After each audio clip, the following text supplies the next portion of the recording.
વિવિધતાઓ હતી જે રંગસૂત્રો પર રહેલા ચોક્કસ જનીનને લઈને આનુવંશિક રીતે એક પેઢીમાંથી બીજી પેઢીની અંદર ઉતરી આવતી. એ વસ્તુ છે એને આપણે જોઈ ચૂક્યા છીએ. હવે આજે જે આપણે લેક્ચર કન્ડક્ટ કરીએ છીએ ખાસ કરીને જે દૈહિક રંગસૂત્રો છે એના ઉપર રહેલા જનીન છે કે જેના બંધારણની અંદર કોઈ પણ પ્રકારે ખામી આવે છે અને જનીન છે એ સામાન્ય પ્રકારનું કાર્ય કરતા હોય એવા પ્રકારના પ્રોટીન બનાવે છે, બરાબર. એના બદલે જ્યારે એની અંદર ખામી આવે છે ત્યારે એ ખામીયુક્ત પ્રોટીનનું નિર્માણ કરે છે, જેના કારણે અંતે જે નિર્માણ પામતું સ્વરૂપ છે એની અંદર ફેરફારો થતા જોવા મળે છે, રાઈટ. તો એના માટે આપણે વાત કરવાના છીએ. ખાસ કરીને આપણે જે આજે વાત કરીએ છીએ સિકલ સેલ એનિમિયા છે, બરાબર. પહેલા તો નામનો મતલબ સમજીએ કે શું કહેવાય છે, રાઈટ. તો ફર્સ્ટ ઓફ ઓલ જોઈએ સિકલ સેલ. સિકલ જે છે એને ઇંગ્લિશમાં આપણે ગુજરાતી કરીએ તો એને કહીએ આપણે દાંતરડું, અથવા તો આવા ટાઈપનો જે શેપ થાય ને એને આપણે કહીએ છીએ સિકલ, અર્ધચંદ્રાકાર આકાર, બરાબર. એને સિકલ કહેવાય. અને સેલનો મતલબ તમને હવે આઈડિયા આવશે કે એને આપણે કોષ કહીએ છીએ. અને એનિમિયા છે એનાથી પણ તમે લોકો શાયદ પરિચિત હશો. એનિમિયા એટલે એવી પરિસ્થિતિ કે જે કોઈ પણ પરિસ્થિતિ દરમિયાન શરીરના અલગ અલગ ભાગો સુધી ઓક્સિજન પહોંચવાની કેપેસિટી નથી. તો જ્યારે ઓક્સિજનની તાણની પરિસ્થિતિ છે કે જે મોટા ભાગે રુધિરની અંદર ઓક્સિજન નહીં હોવાના કારણે થાય છે, તો એ પરિસ્થિતિને આપણે એનિમિયા તરીકે ઓળખીએ છીએ, બરાબર. રુધિરમાં ઓક્સિજનની તાણ, સામાન્ય રીતે એ પરિસ્થિતિને એનિમિયા તરીકે ઓળખી શકાય. એનિમિયા થવા પાછળ ઘણા બધા કારણ હોઈ શકે. તો અહીંયા સિકલ ટાઈપના જે કોષો રક્તકણો બની જાય છે એના કારણે પણ ઓક્સિજનની શરીરની અંદર તાણ વર્તાય છે, એટલા માટે એને સિકલ સેલ એનિમિયા કહીએ છીએ, રાઈટ. હવે આ પરિસ્થિતિ કેવી રીતે થાય છે એ પહેલા સમજી લઈએ. એ સમજતા પહેલા આપણને હિમોગ્લોબિન છે એનું બંધારણ ખબર હોવી જોઈએ, અને હિમોગ્લોબિન ક્યાં આગળ હાજર છે એ પણ આઈડિયા હોવો જોઈએ. આપણને ખબર છે કે આપણી અંદર શરીરમાં એક પ્રવાહી સંયોજક પેશી છે, અને આનું નામ બધાને ખબર છે, લિક્વિડ કનેક્ટિવ ટિશ્યુ, પ્રવાહી સંયોજક પેશી, રાઈટ. પ્રવાહી સંયોજક પેશી એટલે અહીંયા વાત કરીએ છીએ આપણે બ્લડ, રુધિરની. જેનું મુખ્ય કાર્ય શું છે? તો કે જેનું મુખ્ય કાર્ય વાહક માધ્યમ તરીકે વર્તવું.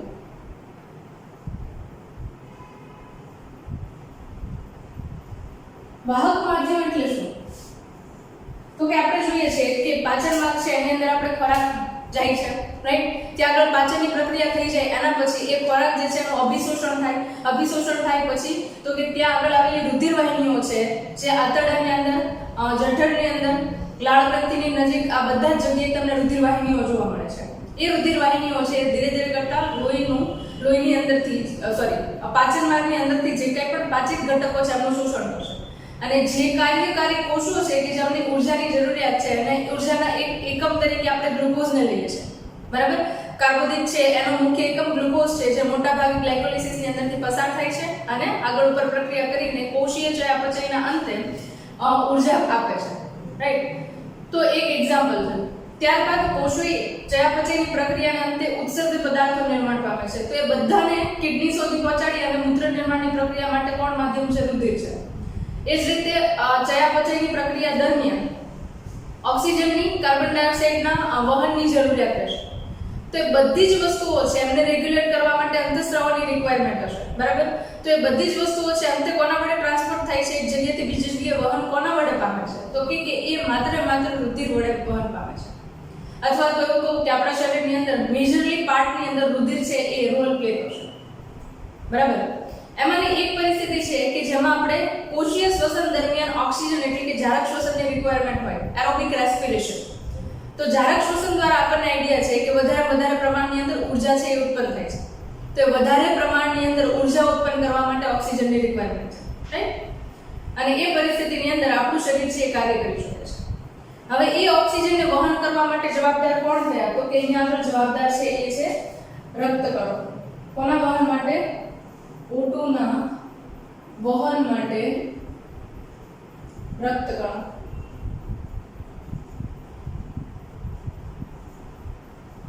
રાઈટ. એને આપણે રેડ બ્લડ સેલ RBC તરીકે પણ ઓળખીએ છીએ, રાઈટ. RBC જોઈએ તો મુખ્યત્વે આપણને દ્વિઅંતર્ગોળ આકાર જોવા મળે છે. એટલે કે બંને તરફથી આ પ્રકારે સાઈડમાંથી વ્યૂ કરીએ તો રક્તકણ જે છે એનો આકાર આપણને કંઈક આવો જોવા મળે છે, જેની અંદર ઓક્સિજનના વહન માટે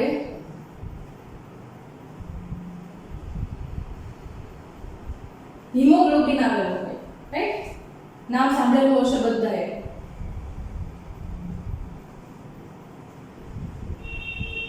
બરાબર. હિમોગ્લોબિનનું બંધારણ જોઈએ તો મુખ્યત્વે બે ઘટકોનું બનેલું છે, હિમ plus ગ્લોબ્યુલિન.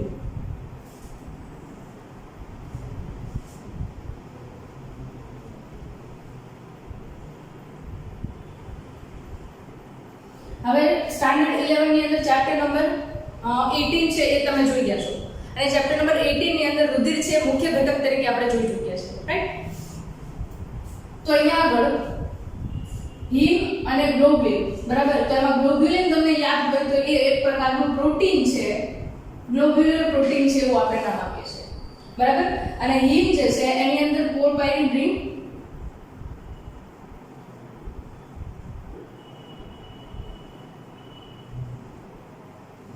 Plus Fe ion, right? Okay, આ પાર્ટ છે એને સાઈડમાં રાખીએ કારણ કે અત્યારે આપણે કોઈ એનું કામ નથી. પણ સિકલ સેલ એનિમિયા છે એ મેઇનલી ટાર્ગેટ કરે છે ગ્લોબ્યુલિન પ્રોટીન છે એને, બરાબર? અને ગ્લોબ્યુલિન પ્રોટીન જે છે એની સંરચના જુઓ ને તો એ ગ્લોબ્યુલિન પ્રોટીન જે છે એ મુખ્યત્વે વિષમ પોલિમર પ્રકારે બે અલગ અલગ પ્રકારની શૃંખલાઓ હાજર છે, અને બે અલગ અલગ પ્રકારની શૃંખલા છે એમાં એકને કહીએ છે આલ્ફા ચેઇન એટલે કે શૃંખલા, અને બીજું છે એને કહીએ છે બીટા ચેઇન, બરાબર? હવે યાદ હોય તો પ્રોટીન જે છે એનો મુખ્ય મોનોમર કયો હતો કે એમિનો એસિડ છે એનો મોનોમર કહેવાય, રાઈટ? કોણ છે એનો મોનોમર? Amino acid.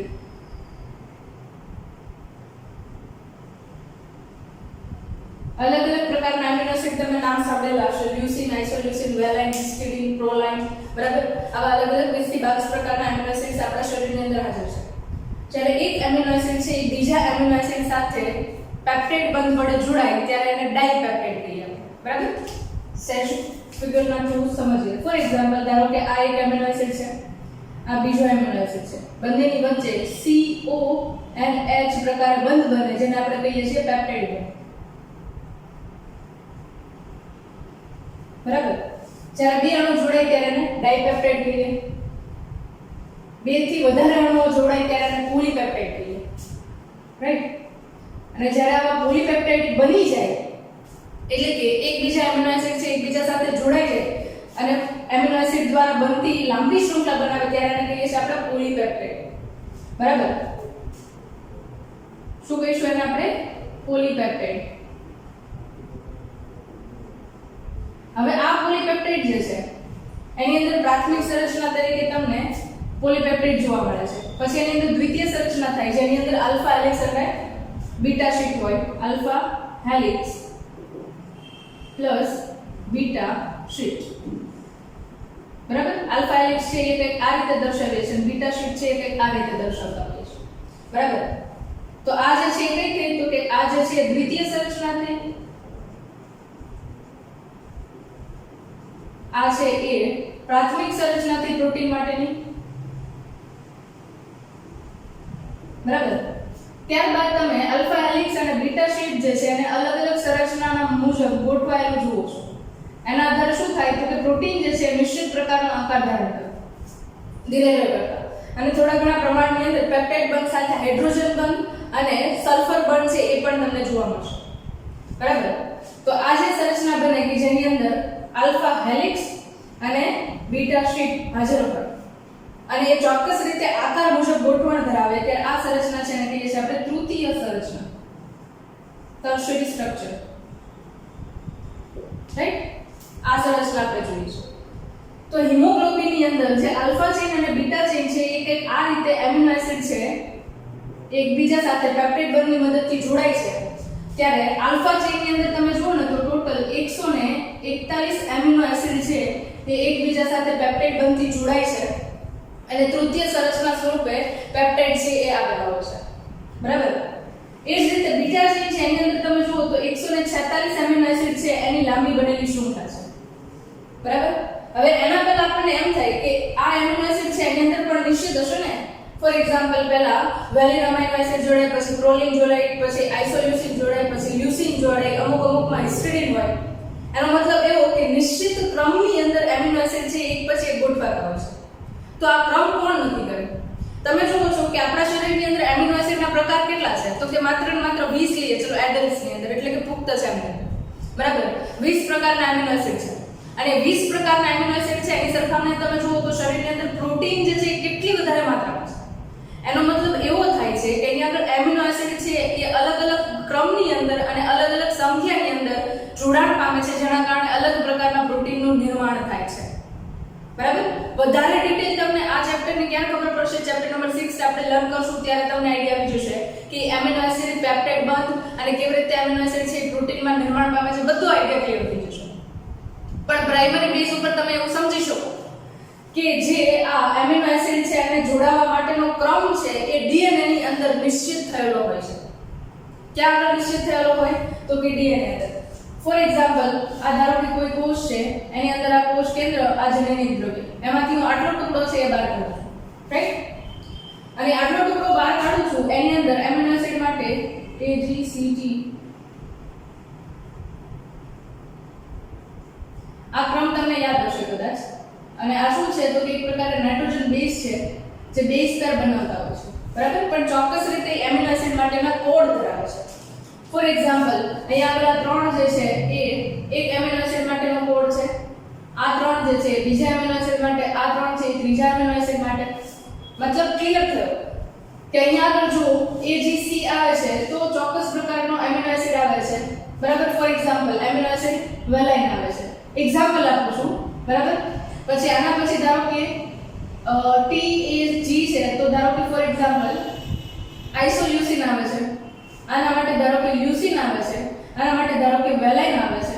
એનો મતલબ એવો થયો કે જો AGC એવી રીતે ક્રમની અંદર ગોઠવાયેલો હોય તો એનો મતલબ એવો કે અહીંયા આગળ વેલિન એમિનો એસિડ આવશે. એક વસ્તુ ક્લિયર કરો કે આ જે છે એ પહેલા ડીએનએ ની સંરચના છે. ડીએનએ માંથી હજી આરએનએ બનશે, mRNA. અને mRNA જે છે એ રિબોસોમ સાથે જોડાઈને આ પ્રોટીન બનાવવાની સંરચનામાં ભાગ ભજવશે. બરાબર, સેન્ટ્રલ ડોગમાની પરિસ્થિતિ છે અથવા તો એનો જે કોન્સેપ્ટ છે કદાચ તમને થોડો યાદ હોય તો એની અંદર શું હતું? તો કે એની અંદર આપણે જોઈએ છે પહેલા ડીએનએ હોય, ડીએનએ માંથી આરએનએ બને અને આરએનએ માંથી શું બને? પ્રોટીન બને. બરાબર, આવા પ્રકારની સંરચના હોય છે, રાઈટ? તો આ ક્રમની અંદર પ્રોટીન બનવાની સંરચના થાય છે. પણ અહીંયા આગળ આપણે એક પોઈન્ટને ધ્યાનમાં લેવાનો છે ખાસ કે અહીંયા આગળ જો ડીએનએ ના બંધારણની અંદર ચેન્જ થાય છે. ફોર એક્ઝામ્પલ, અહીંયા આગળ GUG આવે છે વેલિન માટે. ફોર એક્ઝામ્પલ GUG આવે છે વેલિન માટે. બરાબર, અને એના બદલે ખાલી એક ક્રમની અંદર ફેરફાર થઈ જાય છે. GUG ના બદલે GHG થઈ જાય છે. બરાબર, તો ત્યાં આગળ શું થયું? ક્રમની અંદર ફેરફાર થયો એટલે અહીંયા આગળ આવતો એમિનો એસિડ છે એ પણ ચેન્જ થઈ જશે. બરાબર, તો એનો મતલબ એવો થાય કે અહીંયા આગળ રહેલી જે આખી પોલીપેપ્ટાઇડ શૃંખલા બને છે એનો આખાનો આકાર છે બદલાઈ જશે અલગ પરિસ્થિતિની અંદર. બરાબર, કેવી રીતે થાય છે અને ક્યાં થાય છે જેને આપણે સિકલ સેલ એનિમિયા કહીએ છીએ. આ તો ખાલી એક એક્ઝામ્પલ તરીકે તમને અન્ડરસ્ટેન્ડિંગ ક્લિયર કરવા માટે મૂક્યું છું. બરાબર, પણ એક્ચ્યુઅલીમાં ક્યાં ફેરફાર થાય છે એ જોઈએ આપણે. ઓકે, તમે જે હિમોગ્લોબિનનું બંધારણ જોવો છો ને એમાં ગ્લોબ્યુલિન પ્રોટીનની 4 શૃંખલા હોય. કેટલી? 4 શૃંખલા.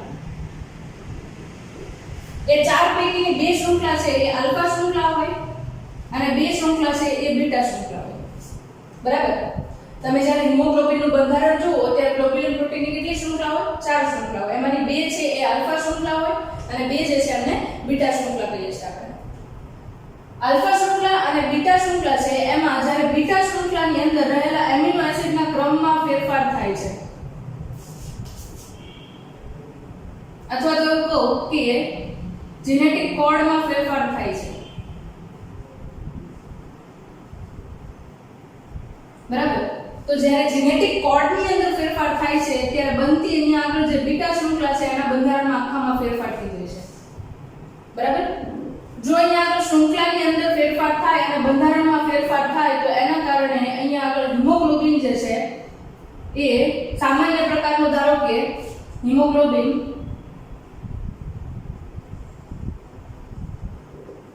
એ પ્રકારનો બને છે, એના બદલે જ્યારે અહીંયા આગળ જેનેટિક કોડમાં ફેરફાર થાય અને વિકૃતિ વાળું જે અહીંયા આગળ પ્રોટીન બને છે એને આપણે શું કહીશું?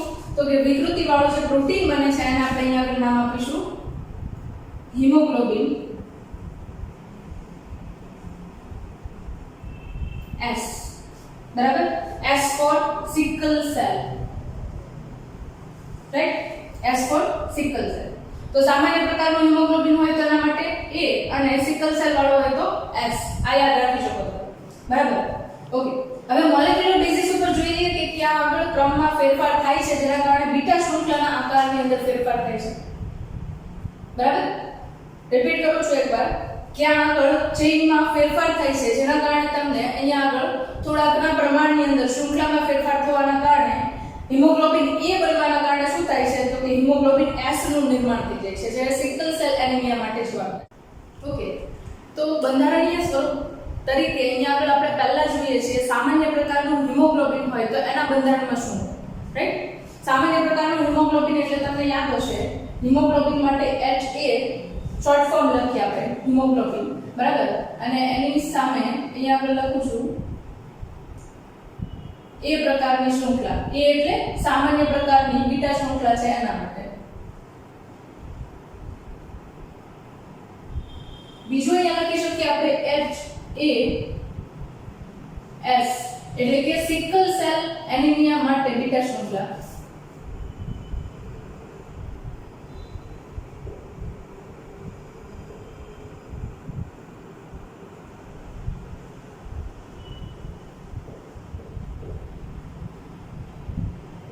બરાબર? ઓકે. સૌથી પહેલા તો જનીનની અંદર બંધારણીય ફેરફાર થયો એવું કહી શકીએ. આ રંગસૂત્ર જે છે કયું હશે? તો કે 16 નંબરનું દૈહિક રંગસૂત્ર છે.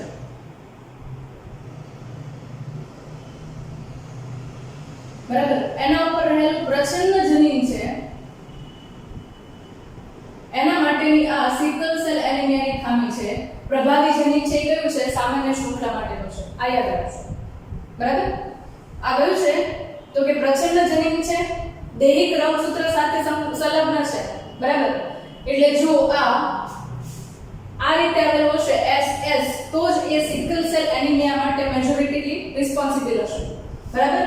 જો અહીંયા આગળ એ આવેલું હશે તો એ સામાન્ય પ્રકારના વ્યક્તિ માટે છે અને જ્યારે તમે A અને S જોવો છો ત્યારે એ વાહક પ્રકારનું છે એવું કહીએ છીએ. હવે એક્ચ્યુઅલીમાં આપણું જે જેનેટિક ફોર્મ છે એની અંદર આપણે આપીએ છીએ. રાઈટ? ઓકે. તો આ સામાન્ય બીટા શૃંખલા છે એના માટે અહીંયા આગળ DNA ની અંદર જોઈએ તો બંધારણમાં શું હોય? એટલે કે DNA એટલે જનીન. બરાબર? તો જનીનની અંદર જોઈએ તો અહીંયા આગળ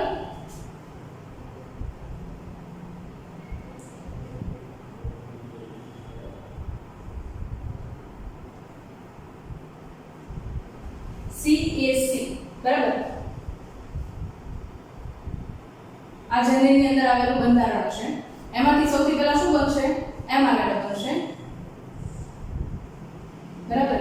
અને એ mRNA ની અંદર રૂપાંતરિત થાય એટલે અહીંયા આગળ શું થાય? C સાથે G જોડાય, A સાથે U જોડાય અને C સાથે G જોડાય. એટલે આ એમિનો એસિડ નો કોડ થઈ ગયો. GUG માટે કયું એમિનો એસિડ છે? તો કે અહીંયા આગળ એમિનો એસિડ છે એ છે ગ્લુટામિક એસિડ.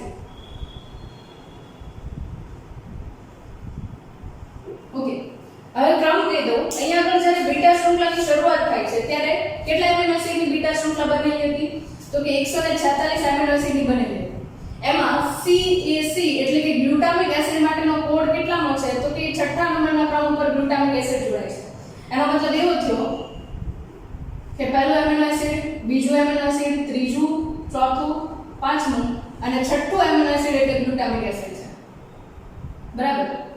જો ગ્લુટામિક એસિડ હોય તો એ સામાન્ય પ્રકારની શૃંખલા બનશે જેને આપણે HA તરીકે ઓળખીએ છીએ. બરાબર? એટલે કે એ પ્રકારની બીટા શૃંખલા જે સામાન્ય પ્રકારની છે એ. બરાબર? હવે શું થાય છે? તો કે એક્ચ્યુઅલીમાં ગ્લુટામિક એસિડ જે છે ને એના બદલે અહીંયા આગળ આવી જાય છે વેલાઇન એમિનો એસિડ. આ કયું ગ્લુટામિક એસિડ છે? કે શૃંખલાની અંદર આવી જાય છે વેલાઇન એમિનો એસિડ છઠ્ઠા નંબર ઉપર.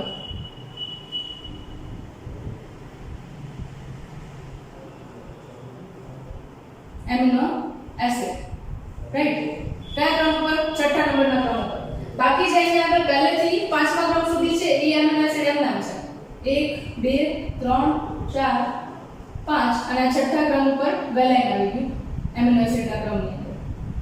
બરાબર? વેલાઇન ક્યારે આવે? તો કે અહીંયા આગળ તમે જનીન જુઓ છો CAC છે. બરાબર?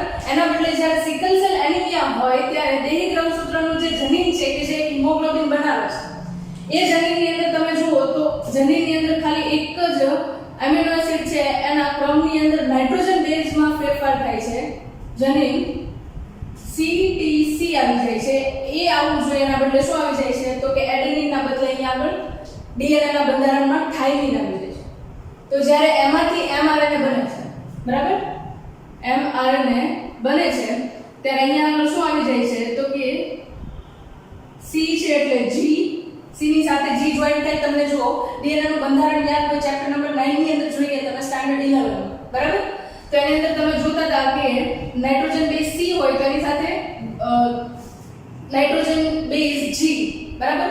ગ્વાનિન જે છે એ 3 હાઇડ્રોજન બનતી જોઈન્ટ થતું હતું. એ રીતે બેવડા કુંતલમય DNA ની સંરચના થતી હતી, રાઈટ? આવું કંઈક યાદ હશે તમને, રાઈટ? આવા કંઈકનું બંધારણ હતું, બરાબર? તો આ બાજુ ધારો કે C છે તો અહીંયા આગળ એની સામે G જોઈન્ટ થતું હતું, એ રીતે હતું, બરાબર? અને અહીંયા આગળ થાઇમિન છે તો એની બદલે શું આવે? તો કે અહીંયા આગળ યુરાસિલ આવશે. સોરી, એ અહીંયા આગળ આવશે થાઇમિન સાથે જોઈન્ટ થાય એડેનિન, બરાબર? એટલે એડેનિન આવશે અને અહીંયા આગળ આવશે G. એટલે માત્ર ને માત્ર અહીંયા ક્રમની અંદર શું ફેર થયો?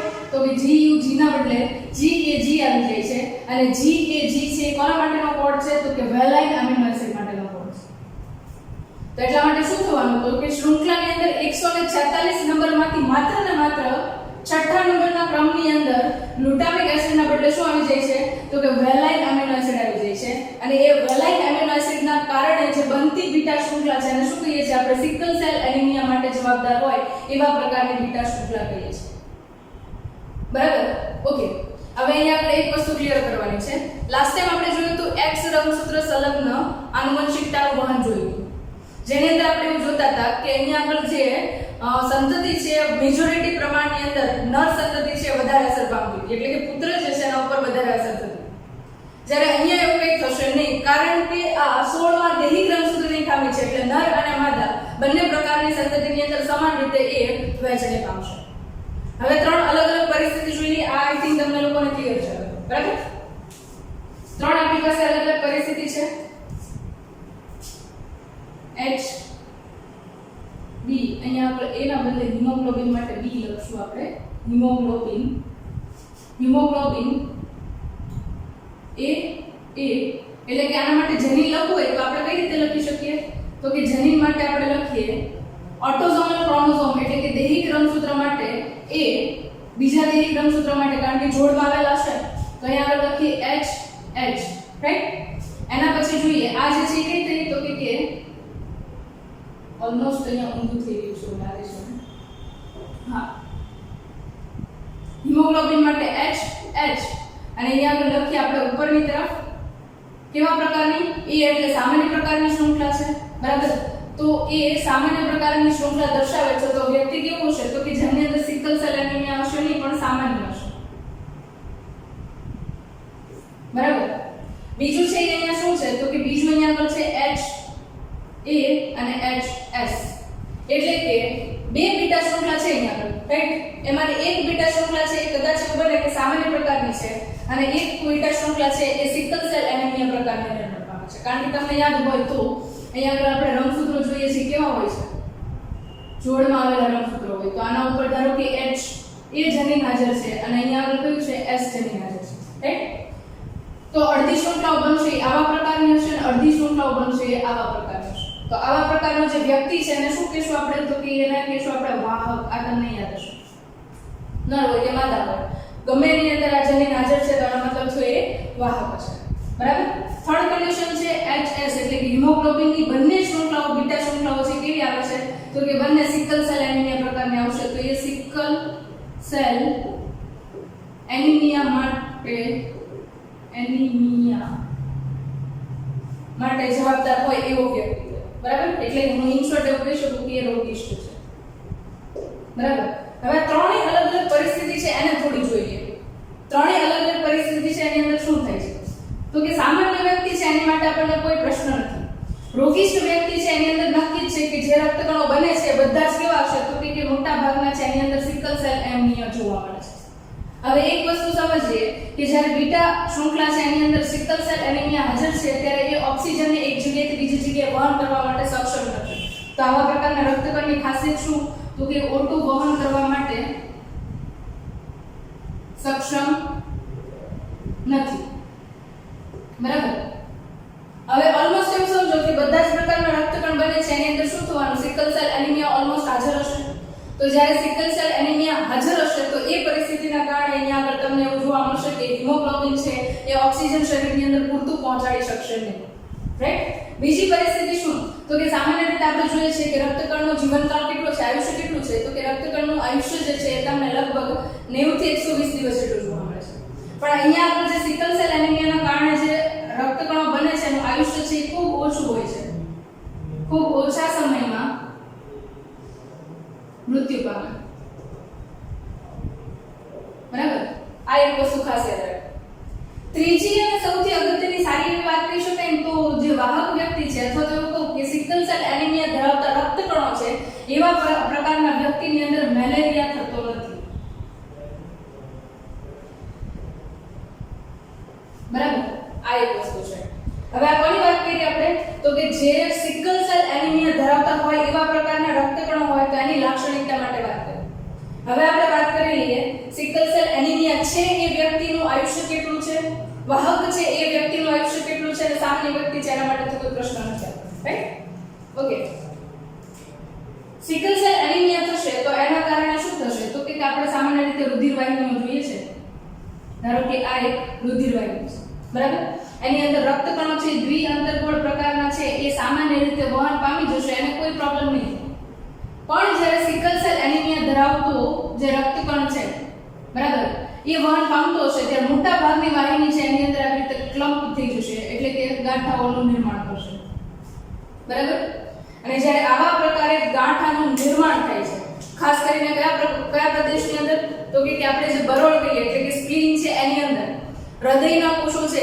હૃદય સ્નાયુ છે બરાબર એમની અંદર અથવા તો ત્યાં આજુબાજુમાં જે કોરોનરી આર્ટરી છે હૃદય ધમની છે ત્યાં આગળ આવા ક્લોટ થાય તો આના ઉપરાંત મગજ છે એની અંદર જે સૂક્ષ્મ રુધિર વાહિનીઓ છે ત્યાં આગળ આવા ક્લોટ થાય તો મૂત્રપિંડ છે એની અંદર જો આવા પ્રકારના ક્લોટ થાય તો કારણ કે ત્યાં આગળ પણ આપણને ખબર છે કે રુધિર કેશિકા ગુચ્છની અંદર એકદમ પાતળી રુધિર વાહિનીઓ આવેલી છે બરાબર તો એવા જગ્યાએ જ્યારે આવા પ્રકારના રક્તકણો છે એ ક્લમ્પ બનાવશે અથવા તો ગાંઠનું નિર્માણ કરશે ત્યારે બ્લોકેજના કારણે ઇન્ટરનલ હેમરેજના કારણે વ્યક્તિ છે એનું મૃત્યુ થાય છે કઈ પરિસ્થિતિમાં જ્યારે HBS પ્રકારનો સિકલ સેલ એનિમિયા ધરાવતો વ્યક્તિ છે ત્યારે એમની અંદર તમને આ પ્રકારની પરિસ્થિતિ જોવા મળે છે બરાબર એટલે એનો મતલબ એવો થયો કે શરૂઆતના વર્ષોની અંદર જ લગભગ 5 થી 10 વર્ષની એજ સુધી પહોંચે ત્યાં સુધીમાં વ્યક્તિ છે એનું મૃત્યુ થઈ ચૂક્યું હોય છે બરાબર એટલે એના માટે પ્રશ્ન નથી કે આગળ ઉપર સંતતિ ઉત્પન્ન કરશે કે નહીં કરે રાઈટ આ તો પ્રોબ્લેમ સોલ્વ થઈ નેક્સ્ટ એના પછી અહીંયા જોઈએ HBS વાળા વાહક વ્યક્તિ છે એના માટે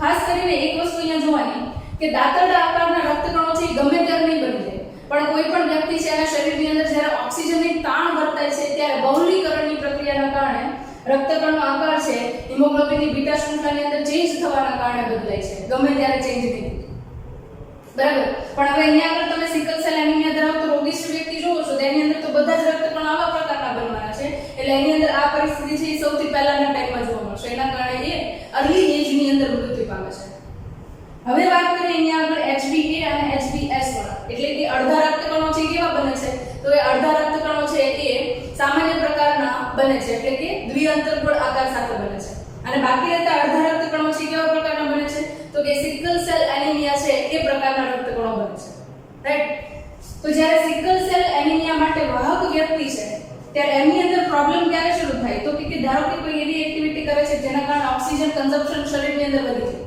ઓક્સિજનનો ઉપયોગ શરીરની અંદર વધી જાય છે.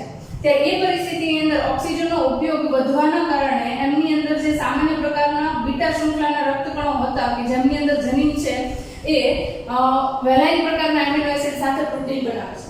બરાબર, તો એમના આકાર છે ત્યારે બદલાવાનું ચાલુ થશે અને ત્યારે એ પ્રોબ્લેમ ક્રિએટ કરે છે. બાકી મોટા ભાગની પરિસ્થિતિની અંદર એ વ્યક્તિ સામાન્ય પ્રકારની લાઈફ જીવતો હોય તો પ્રોબ્લેમ ઓછો થશે. બરાબર છે. બીજી એક વાત કે જે વાહક પ્રકારનો વ્યક્તિ જે છે એમની અંદર બંને પ્રકારના રક્તકણો હશે, સિકલ સેલ એનિમિયા વાળા પણ હશે અને સામાન્ય પ્રકારના પણ હશે, એટલે એ સર્વાઈવ કરી શકશે. એટલો બધો પ્રોબ્લેમ એને નહીં. બસ એ વસ્તુનું ધ્યાન રાખવાનું છે કે ઓક્સિજનને લઈને મોટા ભાગે એના બોડીમાં પ્રોબ્લેમ ન થાય. બરાબર, તો આકાર છે આવો થશે, નહીંતર પ્રોબ્લેમ થશે નહીં. હવે જે આ વ્યક્તિ છે ને એના કારણે સિકલ સેલ એનિમિયા છે નેક્સ્ટ જનરેશનની અંદર ટ્રાન્સફર થવાનો છે, કારણ કે આપણે એટલે કે વાહક વ્યક્તિ બનાવી દે છે. તો કે વાહક વ્યક્તિ એને જ કહીએ છીએ કે જેમની અંદર આ પ્રકારની પરિસ્થિતિ છે. બરાબર, ફોર એક્ઝામ્પલ આને લઈને થોડા દાખલાઓ જોઈએ એટલે તમને આઈડિયા વધારે ક્લિયર થશે. સામાન્ય પુરુષ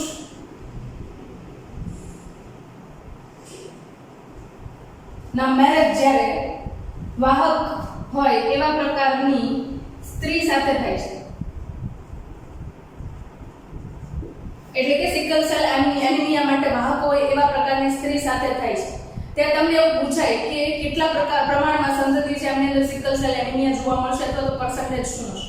બરાબર, તો એક વસ્તુ યાદ રાખવાનું કે અહીંયા આગળ જે વાહક સ્ત્રી હશે ને એમના વડે જ્યારે પુરુષ છે સામાન્ય હશે ત્યારે આવશે એ સંતતિ બધી વાહક જ હશે. કેવી રીતે આપણે જોઈએ? સામાન્ય પુરુષ કીધું એટલે અહીંયા જનીન છે HBA પ્રકાર આવશે. વાહક સ્ત્રી કીધી એટલે HBA અને HBS પ્રકારનો આવશે.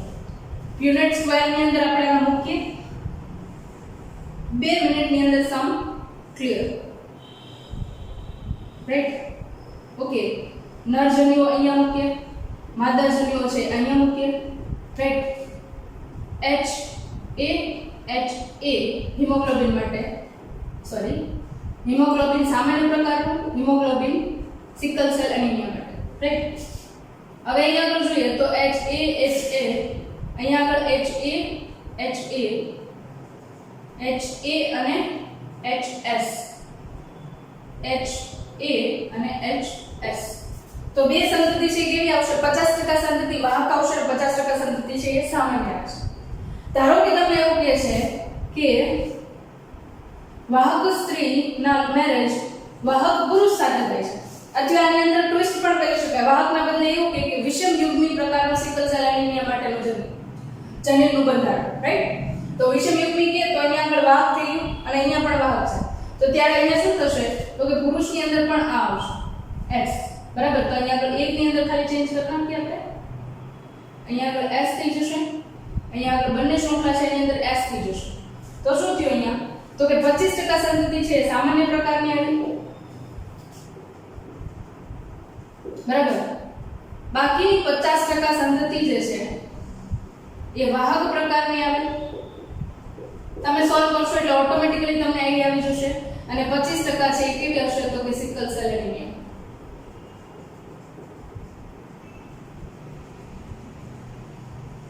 રાઈટ, આ પ્રકારે તમને સમ પૂછાઈ શકે. જો કે આની અંદર મેજોરિટી કેસની અંદર બે જ પોસિબિલિટી ક્લિયર છે. એક તમને 50% વાહક મળશે, બરાબર, અને બીજું 25% સામાન્ય, 50% વાહક અને 25% રોગીશ. બરાબર, આ બે જ પ્રકારના સમ છે. આની અંદર પ્રોબેબિલિટી છે કે પૂછાય છે. બાકી તમને એવું કરી શકે કે એક જનરેશન પછી બીજી જનરેશન, બીજી પછી ત્રીજી જનરેશન, અને ત્યારે સિકલ સેલ એનિમિયાને લઈને શું સ્ટેટસ હોય છે. બરાબર, આવું તમને પૂછાય તો થોડું કોમ્પ્લિકેટ છે. બાકી તો આ એકદમ ઈઝી સમ છે. રાઈટ, બાકી આની અંદર સિકલ સેલ એનિમિયાની અંદર સમ કરતા તમે જુઓ ને તો બીજી ડિટેલ જે છે એ ઘણી બધી પૂછવા જેવી છે, જે ઓલરેડી આપણે સમજી ચૂક્યા છે. કદાચ જો તમને આ પોર્શનને લઈને થોડી પણ કચાશ લાગતી હોય, એટલે કે જનીનમાંથી mRNA બને ને એમાંથી એમિનો એસિડ કે પ્રોટીન બને, તો એના માટે તમારે થોડું વેઇટ કરવો પડશે. ચેપ્ટર નંબર 6 ની અંદર આપણે ડિટેલ સ્ટ્રક્ચર જોશું એટલે તમને આઈડિયા એકદમ ક્લિયર થઈ જશે. બરાબર, થોડું મને પણ એવું લાગે છે કે અહીંયા થોડી કચાશ રહી હોઈ શકે, કારણ કે આપણો કોન્સેપ્ટ જે સેન્ટ્રલ ડોગમાની પ્રોસેસ છે, મધ્યસ્થ પ્રણાલી છે, એને લઈને ક્લિયર ન હોય તો આપણને સમજવામાં થોડી પ્રોબ્લેમ. રાઈટ, તો આ જે છે સિકલ સેલ એનિમિયા લઈને આખું જે ટોપિક હતો એ બેઝ થી લીધો છે. આજ સુધી ધારો કે કોઈને રક્તકણ વિશે કે હિમોગ્લોબિન વિશે ખબર નથી તો પણ એનો કોન્સેપ્ટ છે ક્લિયર થઈ જાય એ રીતે આખો ટોપિક છે ક્લિયર કરાયો છે. છતાં પણ જો તમને કંઈ ડાઉટ હોય ને MCQ સોલ્વ કરવામાં પ્રોબ્લેમ આવતો હોય તો તમે કમેન્ટ્સ બોક્સમાં કમેન્ટ કરી શકો છો. હું ટ્રાય કરીશ કે તમારા